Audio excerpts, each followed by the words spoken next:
àti àyà fífún. Torí Sáàmù gan sọ fún ara ẹ̀.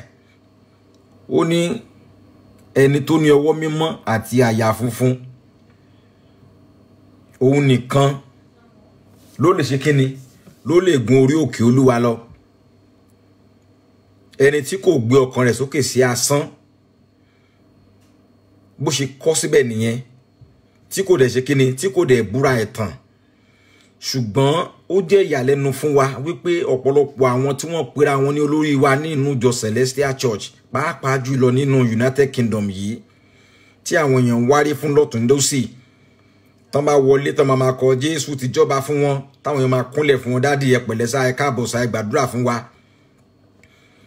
Ó jẹ́ ohun ìyàlẹ́nu wípé a kò rí ohunkóhun tó tọ́ka sí ọmọ Ọlọ́run nínú ayé wọn. Àwọn tá a tiẹ̀ lè rò pé bóyá a lè fi sípò tó tún lè ṣe díẹ̀, tọ́lọ́run tiẹ̀ sì lè ta lè wò pọ́lọ́run sì lè approve wọn, táwọn èèyàn sì lè approve wọn náà. Wọ́n á fi ọ̀rọ̀ ẹnu àti ọ̀rọ̀ ẹ̀yìn, wọ́n á fi já wọn kulẹ̀.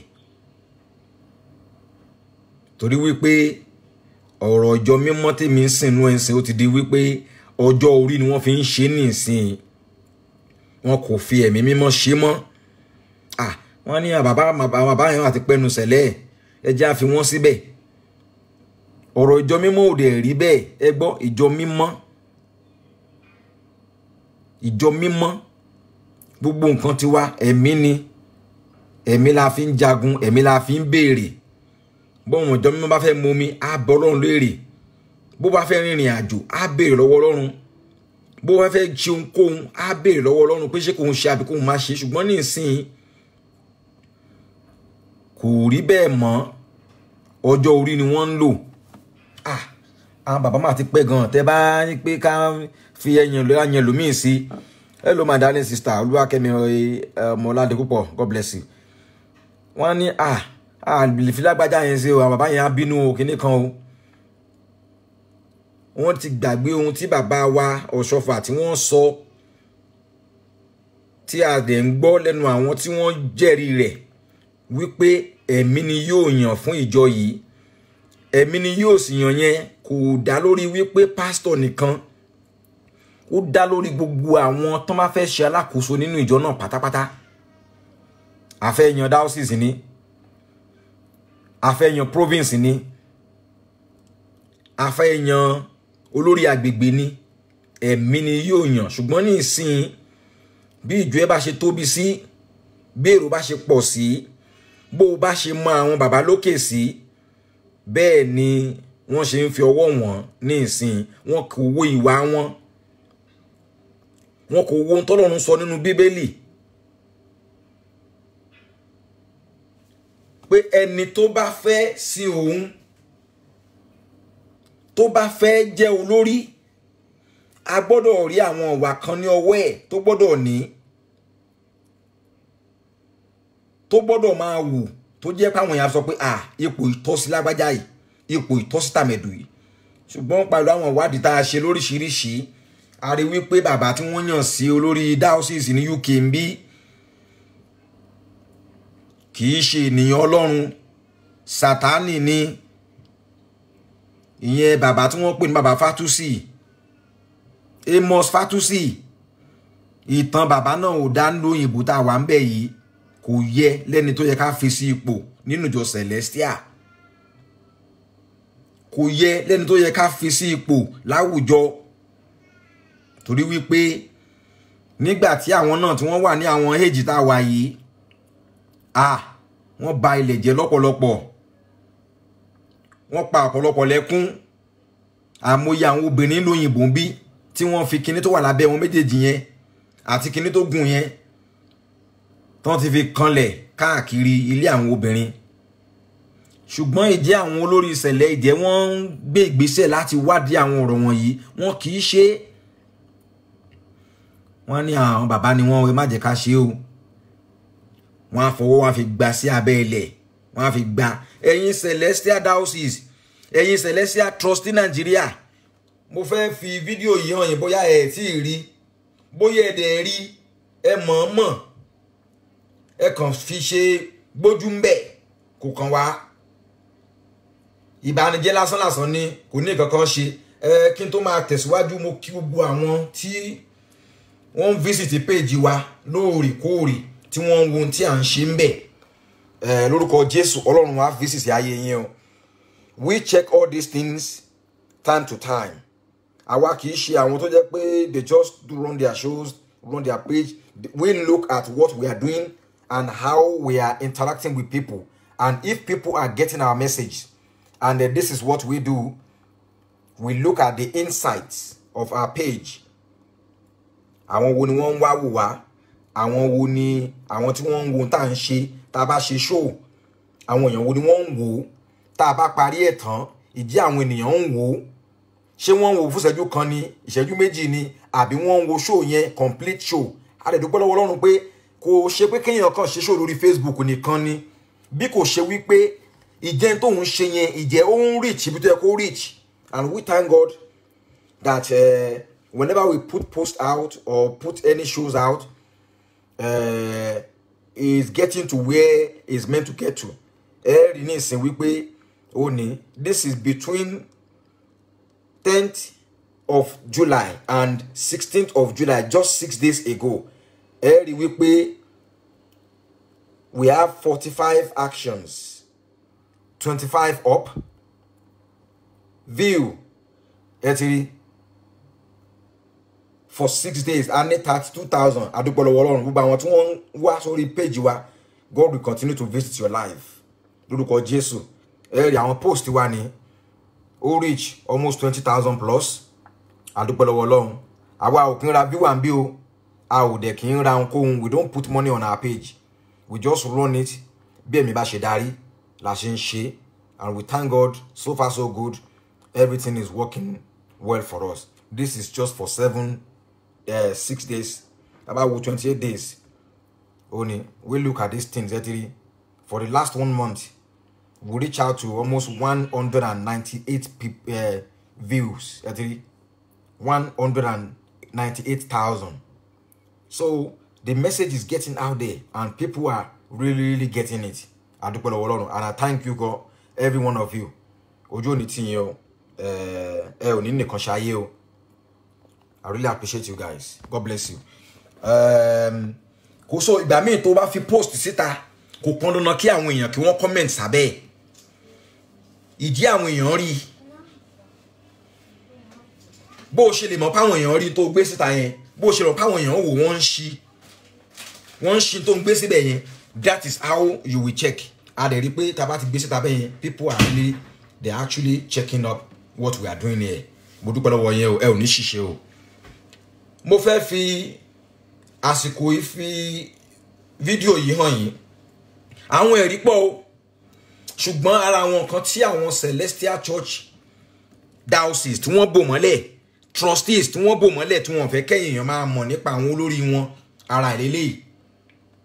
Wọ́n fọwọ́ gbà sábẹ́ kan pé wọ́n gba ayé gbọ́dọ̀ mọ̀ pa ẹ o. Wọ́n sáré sweep ẹ under carpet. Mo fẹ́ fi fídíò yìí hàn yín kẹ́ gbọ́n tí arábìnrin tó ń sọ nínú fídíò yìí.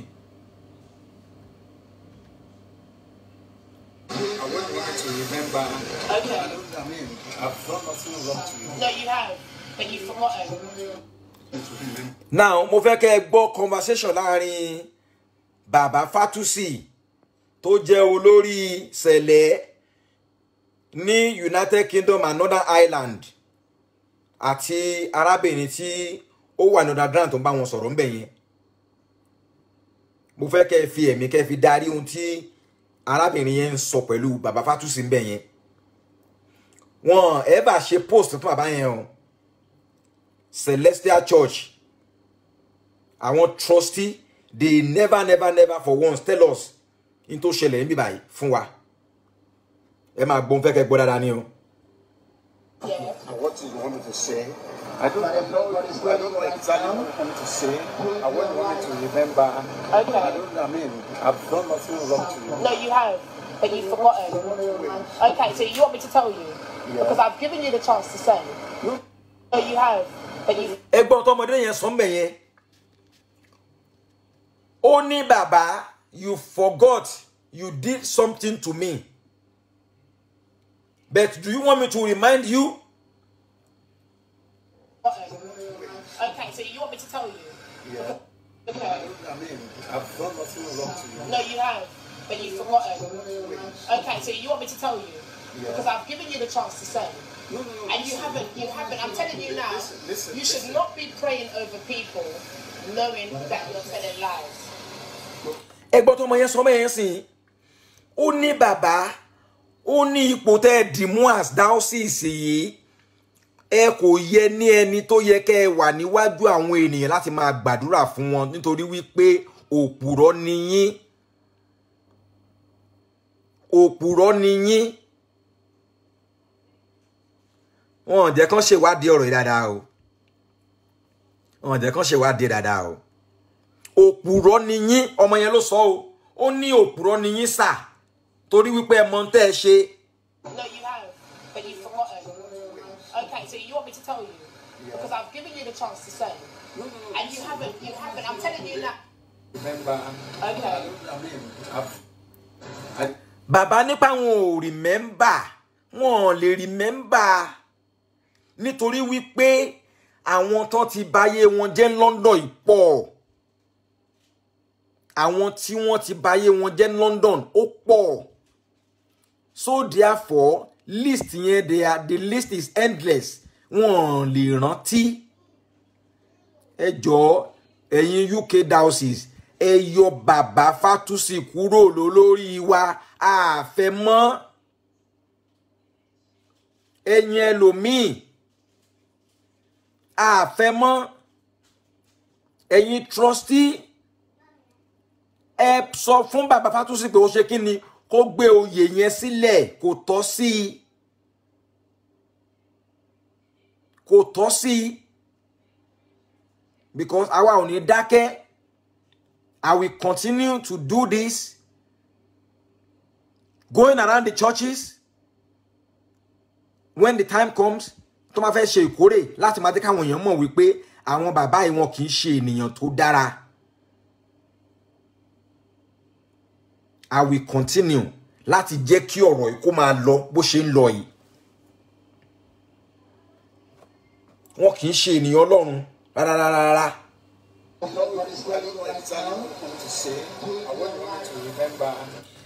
Mi ò kàn lè máa lọ lórí títì kéèyàn kankan wá bá mi in a very public place kó máa dẹ̀ accuse me wrongly tí nǹkan yóò bá ṣẹlẹ̀. Wọ́n ní òyìnbó náà ló sọ, wọ́n ní pé there is no smoke, there is no fire without smoke. Àbí ẹ jẹ́ kí n fi charger sí fóònù yẹn má bínú. There is no fire without smoke. So Celestial Church,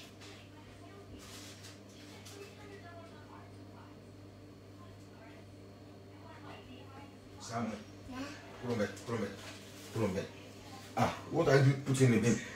Ó ti yé yín sìn, ẹ má bínú, mo fẹ́ charge kíní ẹni o kó má lọ kú ni o. Ẹ má bínú o, ẹ jẹ́ kí n fi sórí charge. Kò gbọ́dọ̀ kú.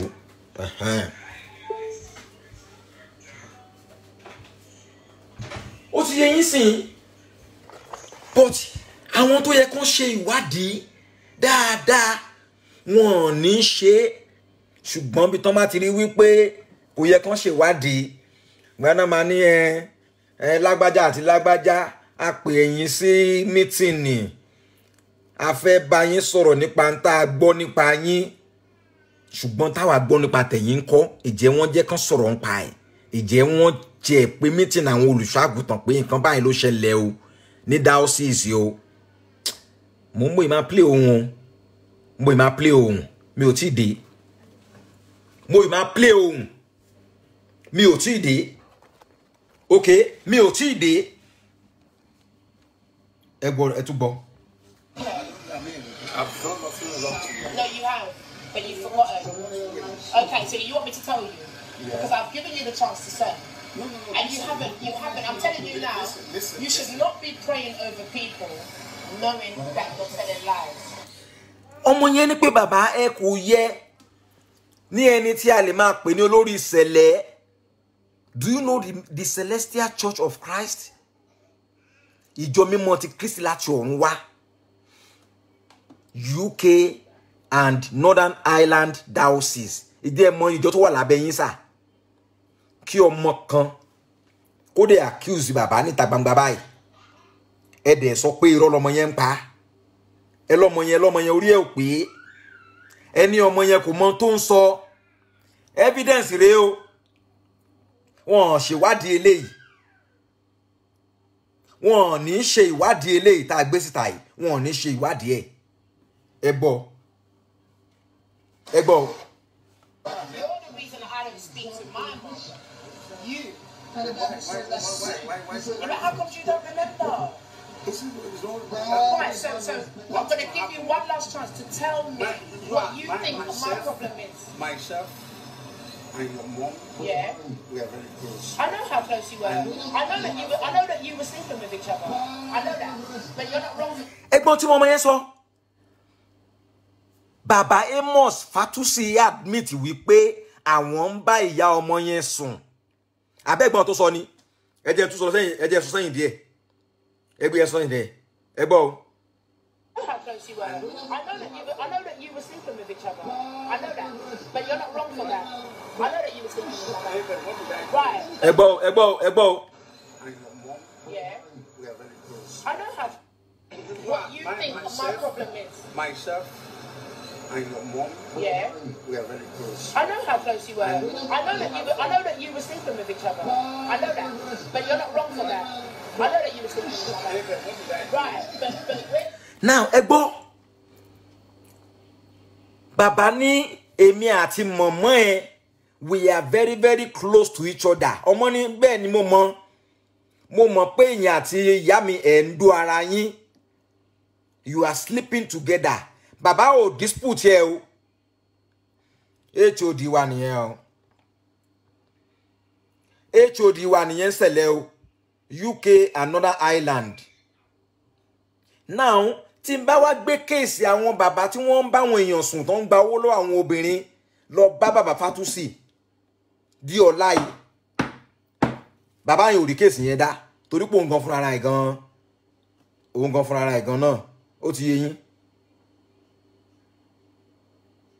Bàbá ní pé àwọn ń sùn pẹ̀lú ìyá ọmọdé yìí. Kẹ́ ẹ lè mọ iye ilé àwọn obìnrin tí bàbá gangan tán ti ṣe kíni tán ti fi kíní abẹ́ wọn yẹn tán ti fi kàn nílùú òyìnbó ń bí ṣùgbọ́n torí pé kíni ọ̀pọ̀lọpọ̀ wọn ò lè jáde sọ̀rọ̀ torí ojú tì.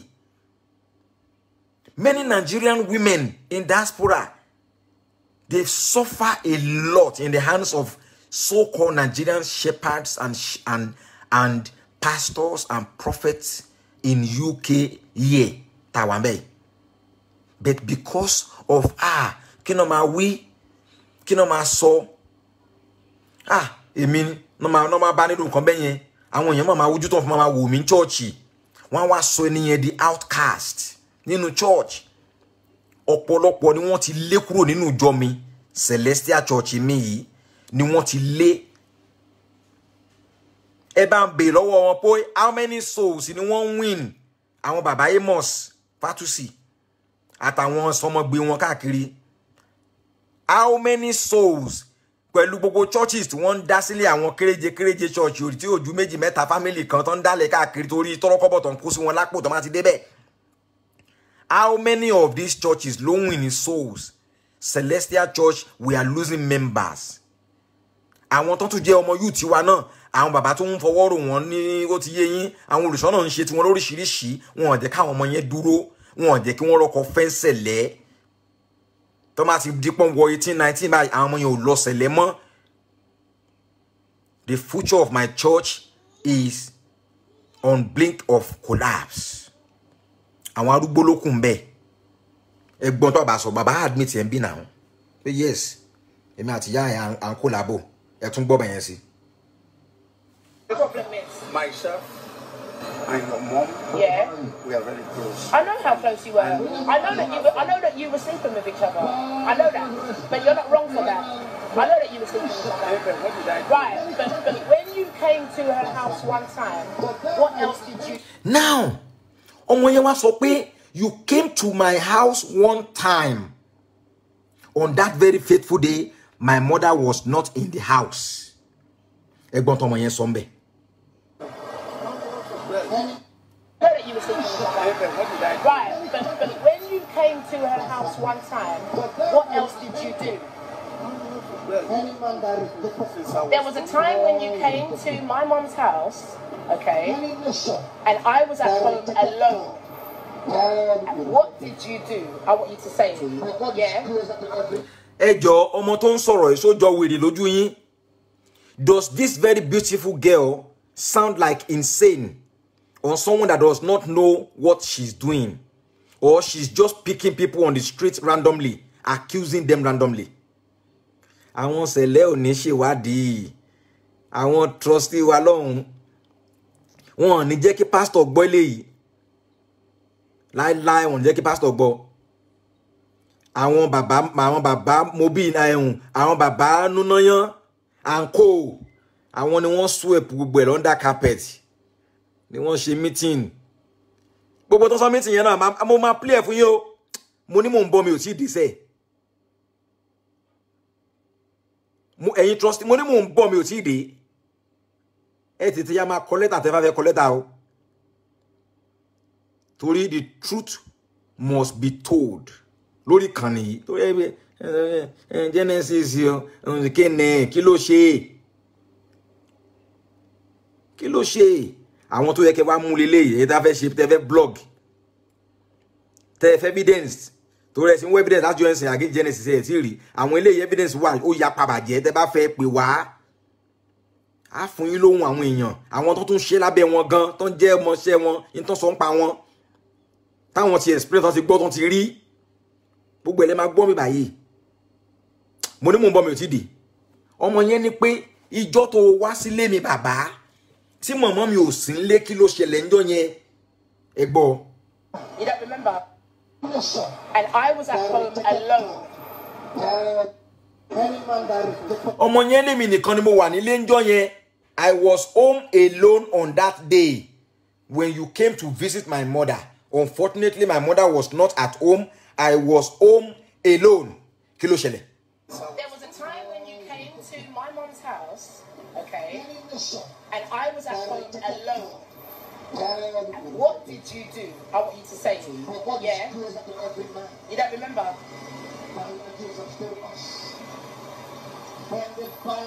Remember, because if you remember and you tell me with your own mouth that it's wrong. Now, look at the body language of Baba here. Just take a look at his body language and how Baba frozen. Ní moment yẹn. Ṣé rí ẹ jẹ́ sọ kan fún yín láyé yìí, ọmọdé ló ṣòro ṣẹ́jú. Ọmọ kékeré àwọn ni wọ́n ṣòro láti ṣẹ́jú. Bó bá ṣe àwọn ọmọ kékeré yẹn, má rò pé bí wọ́n ti gbàgbé àbí wọ́n rántí o. Wà láìtàláì wọ́n rántí bàjẹ́ because brain ni wọ́n ṣẹ̀ṣẹ̀ develop ní. Ó ní a ó mú gbogbo wá sí ìrántí. Bàbá ṣe ẹ̀ka bẹ̀yẹnu Bíbélì yín ni sà. We shall bring everything into remembrance.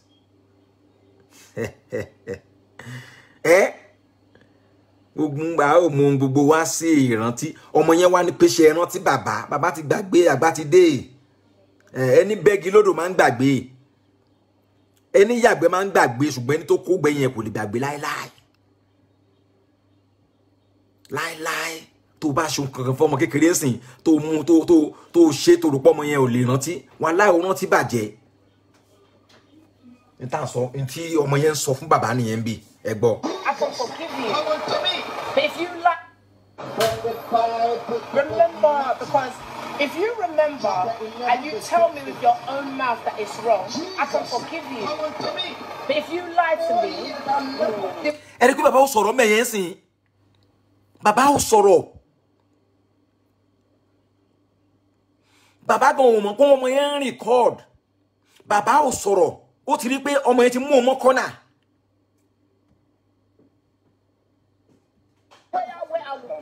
it's gonna finish you. No, I'm tired of coming. I want you to tell me now. We don't have to shout. No. Now, actually, bàbá wa fi stylishly ó ń fi ọwọ́ sọ pé ó kọ ọmọ mi come let's talk ṣé ti rí sìn bàbá sọ pé come let's talk jẹ́ ká discuss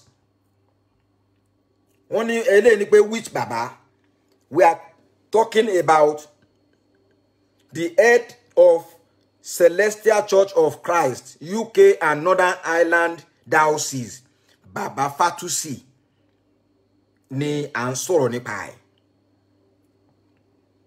aláàfẹ́ wọn mọ́ làṣọ lórí wọn ní quality wọn ní quantity of being a leadership o òun ló jẹ́ káwọn ọmọ ọjọ́ àtàwọn olùṣọ́ kéékèèké rádaràda wọn yẹn kàn máa get away with oríṣiríṣi ìwà burúkú because many women have been molested in Celestial Church àṣírí yín fẹ́ tú very soon èmi sọ fún yín pé ìkànnú ẹ̀yin olùṣọ́ àgùntàn yẹn ṣì máa lọ sí prison ẹ lọ kọ déètì ní sílẹ̀ because ìyẹn ogún ọdún ó máa ń gbóná fẹ́lí the 20 years pandemium can be very hot fẹ́lí. Sorry, hold on. Drink. Ìyẹn ogún ọdún ó máa ṣe kí ni ó máa ń gbóná fẹ́lí. You want to add more water to it for him? Ẹ má bínú. You need to warm this. But then use a smaller plate for him then. Yes, baby. Yeah? Take this. I'm coming, Baba. Ẹ má bínú. Okay, I want to use that. Ó ti yé sìn. Ìyẹn ogún ọdún ó máa ń gbóná fẹ́lí. Àwọn náà ni tarire àwọn ẹbà road come over here. Àwọn náà ṣe meeting in London Nigeria o. Ẹ lọ pe Genesis yẹn wá. A fẹ́ bá sọ̀rọ̀. Inta gbon pa lele. Wọ́n ló ṣìgbà wọ́n ló ṣàwò. Àwọn bàbá yẹ pé wọ́n sí meeting rí kẹ́ bá wọn wí o. Àwọn ni wọ́n tún cover ẹ̀. Church bàbá nuna yan Celestial Church of Christ Rehoboth Parish ni wọ́n ti bury ọ̀rọ̀ yìí. Ibẹ̀ ni wọ́n ti bury ọ̀rọ̀ yìí ni wọ́n ti ṣe meeting ni wọ́n pe ìyá ọmọ yẹn torí ìyá ọmọ yẹn member church Elephant and Castle ni mọ̀mọ́ yẹn ń lọ mọ̀mọ́ Rónkẹ́ wọ́n pe ìyá yẹn wọ́n bẹ̀rẹ̀ sí ní oríṣiríṣi náà halẹ̀ náà kú náà ga lórí irọ́ mọ̀mọ́ náà ni ẹ má wọrí wọ́n á ṣe kíní kan gbákàwọ́ kan gbogbo mítìnì tán ṣe pé pàápàá la gbọ́ pátá gbogbo ẹ̀ la gbọ́n bì mínítì dẹ̀ wà voice note mínítì dẹ̀ wà. How long are we going to be continue like this?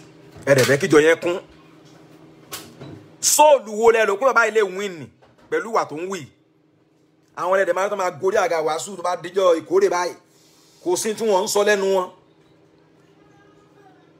gbogbo ọ̀rọ̀ dáadáa ọ̀rọ̀ àlùfànṣá inú wọn ló kún sí wọn rí yẹn sọ̀rọ̀ nípa ẹ̀ o Genesis kí ló dé bó bá jẹ́ pé irú Genesis pé méjì ṣẹlẹ̀ ni maybe ṣẹlẹ̀ could have been more than what we are today now.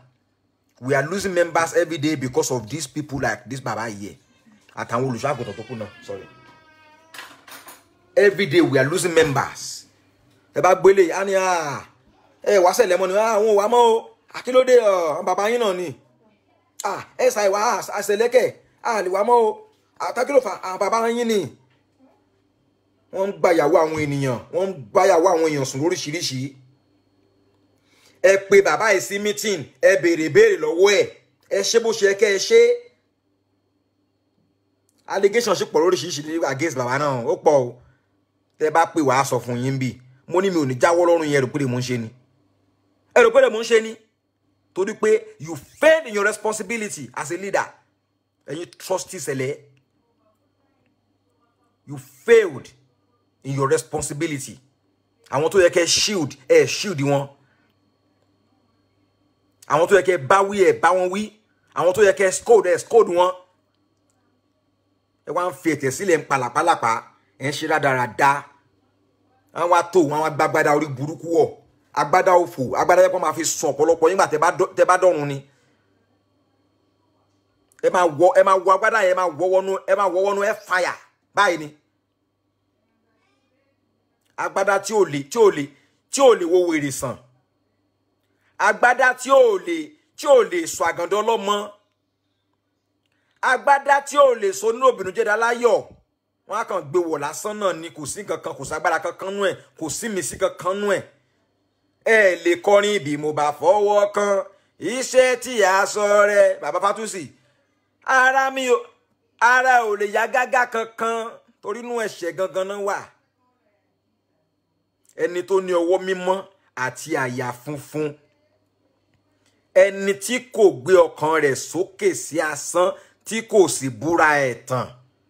Bàbá, ẹni tó ní ọwọ́ mímọ́ àti àyà funfun, wọ́n sọ pé ẹni tó wọ sùtánà funfun àti rìgálíà funfun o. Ọwọ́ mímọ́ àti àyà funfun. Ṣé àyà yín funfun bàbá? Ṣé ẹ lè sọ lókè kàn gbé yín sí orí ìtẹ́ Papa Ọ̀ṣọ́fà? Ẹ́sà, ẹ gbé bàbá Fátúsì sórí ìtẹ́ Papa Ọ̀ṣọ́fà níbi tí a sin Papa sí, kó dúró sórí ibẹ̀, kó búra fún yín pé òun ò lẹ́ni sí pẹ̀lú ọmọ tá a sọ ń pa èyí àtàwọn relegation tó tún ṣì wà ńlẹ̀ náà. Kó lè ṣe é, kó fi orí bàbá yẹn kó fi búra pé tóun bá ṣàwọn nǹkan wọ̀nyẹn báyìí ni kó rí fóun. Kẹ wá gégùn, kẹ